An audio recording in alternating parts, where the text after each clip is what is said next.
Yohanes 14 ayat 6. Ini pertanyaan seorang anak remaja juga. Kata Yesus kepadanya, akulah jalan dan kebenaran dan hidup. Tidak ada seorang pun yang datang pada Bapa kalau tidak melalui aku. Ya, ini perkataan Tuhan Yesus dan ini ayat yang sudah sering dipergunakan di dalam kekristenan, di dalam pengabaran Injil. Pertanyaannya adalah bagaimana dengan orang yang tidak pernah mendengar nama Yesus? Apakah mereka bisa memperoleh keselamatan? Ya, ini sebenarnya juga sudah pernah singgung kita ya. Apakah orang yang non-Kristen tetapi melakukan kehendak Allah akan masuk ke surga? Atau dengan kata lain, apa artinya Kristen? Kristen artinya pengikut Kristus, ya.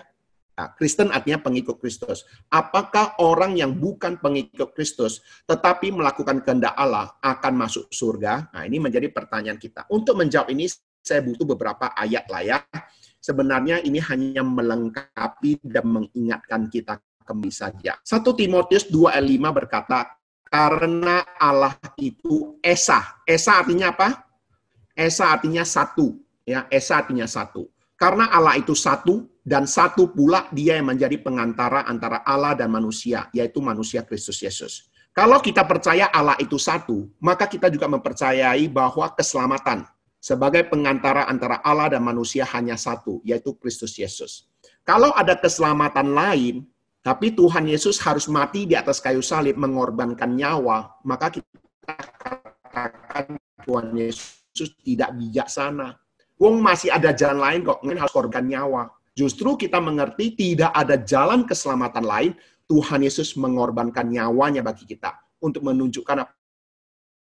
Kemudian bagaimana dengan orang yang menaati kehendak Allah tetapi tidak mau menjadi pengikut Kristus? Apakah dia diselamatkan? Nah, Alkitab memberitahu pada kita Markus 10 ayat 17 dan 21 sampai 21.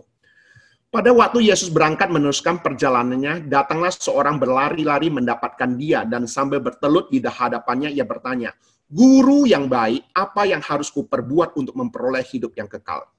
Ingat ya, pemahaman guru yang baik ini bukan aja di zaman dahulu. Zaman sekarang ini banyak agama, banyak kepercayaan mengaku Yesus sebagai guru yang baik, guru yang agung, ya.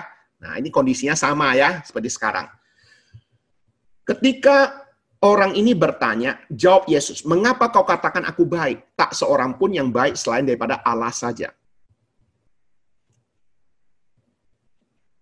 Engkau tentu mengetahui segala perintah Allah, jangan membunuh, jangan berzina, jangan mencuri, jangan mengucapkan saksi dusta, jangan mengurangi hak orang, hormatilah ayahmu dan ibumu. Lalu kata orang itu kepadanya, "Guru, semuanya itu telah kuturuti sejak masa mudaku." Oke? Tetapi Yesus memandang dia dan menaruh kasih kepadanya, lalu berkata padanya, "Hanya satu lagi kekurangan. Pergilah, juallah apa yang kau miliki, dan berikanlah itu kepada orang-orang miskin, maka engkau akan beroleh harta di surga. Kemudian datanglah kemari dan ikutlah aku." Perhatikan. Orang ini sebenarnya sudah melakukan apa yang diajarkan oleh Allah dan firman Allah di dalam hukum Musa, hukum Taurat. Tetapi dia masih merasa tidak bisa memperoleh hidup yang kekal. Lalu dia bertanya pada Tuhan Yesus. Ini satu tafsiran.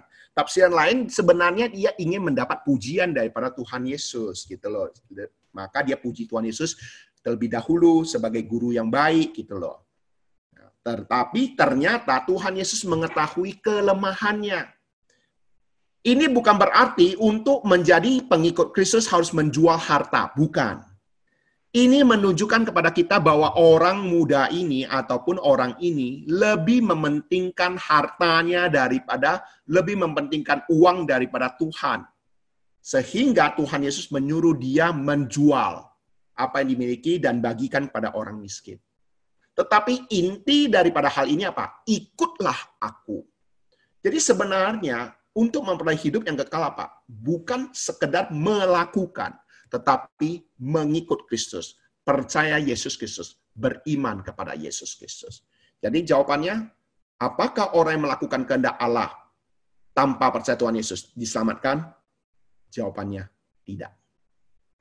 Oleh sebab itu, kalau kita melihat saudara-saudara kita, mereka orang baik, rajin beribadah di dalam iman kepercayaannya, suka bantu orang miskin, suka mengasihi orang lain, tapi mereka masih belum mengenal Yesus Kristus. Mereka butuh